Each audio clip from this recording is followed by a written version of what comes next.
Liebig's law of the minimum, proposed by German chemist Justus von Liebig, states that the growth, development, and overall productivity of a biological system are limited by the availability of the essential nutrient or resource that is in the shortest supply. In other words, the growth of an organism or population is controlled by the nutrient or factor that is present in the minimum amount relative to its requirement. Shelford's law of tolerance, formulated by American zoologist Victor Shelford, complements Liebig's law by stating that an organism's success and distribution are determined by its ability to tolerate and function within a range of environmental conditions.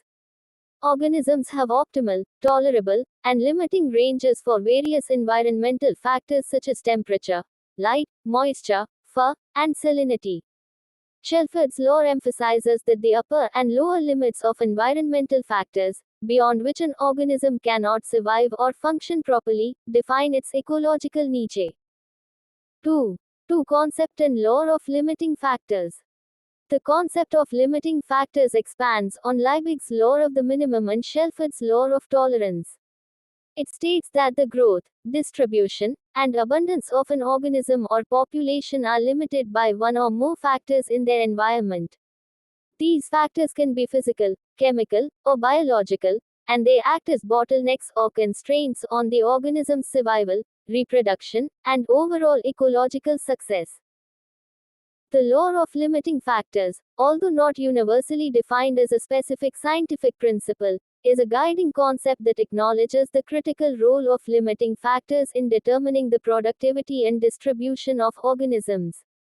It recognizes that the factors that are most scarce or that fall outside the tolerable range will exert the greatest influence on the organism's performance, even if other factors are abundant or within the optimal range. 2. 3 factors compensation and ecotypes. Factors compensation refers to the phenomenon where an organism can partially or fully compensate for the limitation of one factor by increasing its efficiency in utilizing another factor. This compensatory response allows the organism to maintain its growth, development, or survival despite the presence of a limiting factor.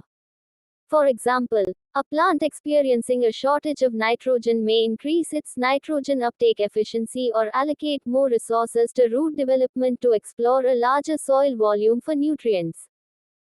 Ecotypes, on the other hand, are distinct populations or subspecies of a species that have evolved to thrive in specific ecological conditions or habitats.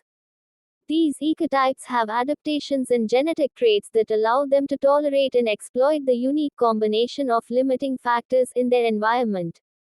For instance, plants may have different ecotypes adapted to high and low light conditions, with each ecotype optimized for the particular light availability in their respective habitats. Ecotypes are an example of how organisms have evolved to specialize and optimize their performance under specific sets of limiting factors. They demonstrate the adaptability of organisms and highlight the interplay between genetics, environmental factors, and natural selection in shaping the diversity and distribution of life on Earth. Please like, share, and subscribe to Easylogy-study made easy. Thank you.